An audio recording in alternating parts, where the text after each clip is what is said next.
औज़ुबिल्लाहिमिनश्शैतानिर्रजीम बिस्मिल्लाहिर्रहमानिर्रहीम। अस्सलाम वालेकुम। कैसी है मेरी यूट्यूब फैमिली? उम्मीद करती हूँ कि साथ खैरियत से होंगे। हिनाज़ किचन सीक्रेट में आपको खुशामदीद कहते हैं। आज हम बनाने जा रहे हैं मलका मसूर दाल की पुलाव, जो कि बहुत ही ज़बरदस्त सी रेसिपी है। तो इसके लिए हमें 1 पाव दाल ली है हमने मलका मसूर की, और इसको 1 से 2 घंटे के लिए हमने भिगो दिया था और अच्छे से वॉश कर लिया था। अब हम क्या करेंगे, इस पानी को ड्रेन करेंगे। पानी अच्छे से ड्रेन कर चुके हैं और एक बार हमने फिर से धो लिया है। अब हम चलते हैं अपने कुकर की तरफ। चलिए जी, अब कुकर में हम 4 गिलास पानी ऐड करेंगे। 4 गिलास पानी ऐड करने के बाद हमने क्या करना है कि इसमें 1 टीस्पून नमक ऐड करेंगे। बिस्मिल्लाहिर्रहमानिर्रहीम। सिंपल सिर्फ नमक ऐड करना है और दाल ऐड कर देंगे।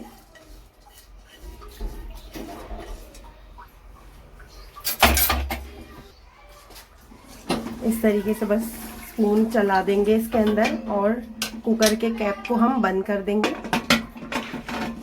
और इसको सिर्फ और सिर्फ 10 मिनट के लिए पकने देंगे। पूरे 10 मिनट हो चुके हैं और कुकर के कैप को हम हटाएंगे। बिस्मिल्लाहिर्रहमानिर्रहीम और चेक करेंगे। जी देखिए, ये गल चुकी है। अब हम इसके पानी को बिल्कुल भी ज़ाया नहीं करेंगे और ये पानी हम यूज में लेंगे। दाल को साइड पे करते हैं। चलिए जी, अब हम एक पतीली लेंगे। प्रीहीट हो चुकी, गर्म हो चुकी है। 1/2 कप हमने इसमें ऑयल लिया है, कुकिंग ऑयल, और वो गर्म हो चुका है। अब हम क्या करेंगे, 1 अदद प्याज लेंगे मीडियम साइज की और इस तरीके से बारीक बारीक से हमने इसको कट कर देना है। ऑयल गर्म हो चुका है, प्याज ऐड कर देंगे। बिस्मिल्लाहिर्रहमानिर्रहीम और इसको 1 से 2 मिनट के लिए सिर्फ सौते करेंगे। चलिए जी, प्याज को हमें कुछ इस तरीके से, देख लीजिए, कर लेंगे लाइट ब्राउन सी। फिर उसमें क्या करेंगे, ये 10 से 12 अदद करी पत्ता है, ये ऐड करेंगे। बिस्मिल्लाहिर्रहमानिर्रहीम। करी पत्ता ऐड करने के बाद 1 टीस्पून हमारे पास काला जीरा है, शाहजीरा। 1 अदद हमारे पास बड़ी इलायची है, 2 अदद दालचीनी है, 5 अदद हमारे पास लौंग, 5 अदद हमारे पास काली मिर्च गोल वाली, और ये तेज पत्ता है 3 अदद ऐड कर देंगे। इन सब चीज़ों को 1 मिनट के लिए, सिर्फ 1 मिनट के लिए इसका कच्चापन दूर करेंगे, ताकि इसकी खुशबू जो है गरम मसाले की, करी पत्ते की, वो हमारे इस ऑयल में आ जाए। फिर क्या करेंगे, 2 अदद हमारे पास मीडियम साइज के टमाटर हैं, इस तरीके से गोल गोल स्लाइसिस कर देने हैं, और 4 अदद मोटी वाली मिर्चें हैं, ये ऐड कर देंगे। बिस्मिल्लाहिर्रहमानिर्रहीम। 1-2 मिनट टमाटर को इस तरीके से भूनने के बाद हमने क्या किया है कि ये मेरे पास 8 टेबल स्पून, 8 चमचे बड़े वाले दरदरी कुटी हुई हरी मिर्च है। ये तेज़ है, ठीक है, क्योंकि हम पिसी हुई लाल मिर्च या कुटी हुई लाल मिर्च का यूज़ नहीं करेंगे। पुलाव है तो इसमें ग्रीन मिर्च ही जाएगी। फिर क्या करेंगे, 1/2 टीस्पून दरदरी कुटी हुई, ये देखें, दरदरी कुटी हुई काली मिर्च 1/2 टीस्पून, ये ऐड कर देंगे। 1 टीस्पून हम इसमें नमक ऐड करेंगे और इसको भूनेंगे। सारे मसाले भून रहे हैं। फिर क्या करेंगे हम कि भर के 1 टेबल स्पून हम इसमें अदरक लहसुन का पेस्ट डालेंगे। ये आप कोशिश कीजिएगा कि आप ताज़ा लें, उसी वक्त पीस लें। रखा हुआ होगा तो उसमें वो बात नहीं आती। इन तमाम मसालों को हमने 5 मिनट के लिए भूनना है। ये देख लीजिए, स्पाइसेस माशाल्लाह माशाल्लाह से बहुत ज़बरदस्त सी खुशबू आ रही है। स्पाइसेस हमारे बिल्कुल भून चुके हैं और देख लीजिए टमाटर वगैरह तमाम चीज़ें हमारी अच्छी से भून चुकी है। अब हम क्या करेंगे, ये हमने ड्रेन कर लिया है इसका तमाम वाटर, और इसमें ऐड करेंगे दाल।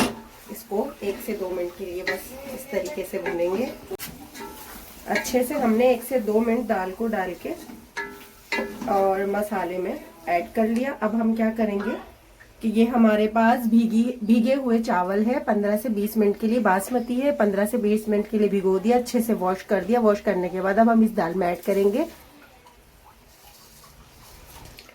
फिर हम क्या करेंगे, जो दाल में से पानी निकला है, मैंने इस प्याले की मदद से, यानी कि चावल को और दाल को नापा है। जो चावल है हमारे 2 हैं, 2 प्याले हैं ये वाले। तो क्या करेंगे, जो दाल का पानी निकला वो ऐड कर देंगे और 3 प्याले पानी हम और ऐड करेंगे, 4 प्याले पानी हो जाएंगे। यहाँ 4 प्याले हमने पानी ऐड कर दिया। चमचा चला लेंगे, नमक चेक कर लीजिएगा, नमक कम लगे आपको, क्योंकि हमने दाल में भी ऐड किया था। फिर 1 टेबल स्पून हमने ऐड किया, अब मुझे कम लग रहा है तो फिर 1 टीस्पून मैंने दोबारा से ऐड किया है और इसको 10 से 15 मिनट के लिए पकने देंगे। चलिए जी, पूरे 15 मिनट हो चुके हैं। हम अपने पतीले के कैप को हटाएंगे। बिस्मिल्लाहिर्रहमानिर्रहीम। ज़बरदस्त सी खुशबुएं आ रही हैं और आप ये देख सकते हैं मज़ेदार हमारा मसूर पुलाव रेडी हो गया है। ये देख लीजिए। बस अब क्या करेंगे, इसको 2 से 3 मिनट के लिए दम पे रख देंगे, तवा रख के। चलिए जी, 2 मिनट हो चुके हैं दम पे। अब देख लीजिए हमारा मसूर पुलाव बिल्कुल रेडी हो चुका है और एक एक चावल का दाना अलग अलग है। ज़बरदस्त सा मसूर पुलाव हमारा रेडी हो गया। ये जी हमारा मसूर पुलाव रेडी हो गया है। ये धनिया थोड़ा सा हम स्प्रिंकल कर देंगे और ज़रूर रेसिपी को ट्राई करके देखिएगा। ज़बरदस्त सी सिंपल सी रेसिपी है, मगर बनेगी तो आप उंगलियां चाटते रह जाएंगे। ठीक है, ये हमने इसके साथ बना लिया है। ये देखिए ज़बरदस्त सी हमने गार्निशिंग की है। ये देख सकते हैं आप कि ये सैलेड रेडी हो गया है। ये रायता भी है इसके साथ, ठीक है, और ये मसूर पुलाव है। मुझे नेक्स्ट वीडियो तक के लिए दीजिए इजाज़त। अपना बहुत सारा ख्याल रखिएगा। चैनल को सब्सक्राइब कीजिएगा, लाइक कीजिएगा। अल्लाह हाफिज़।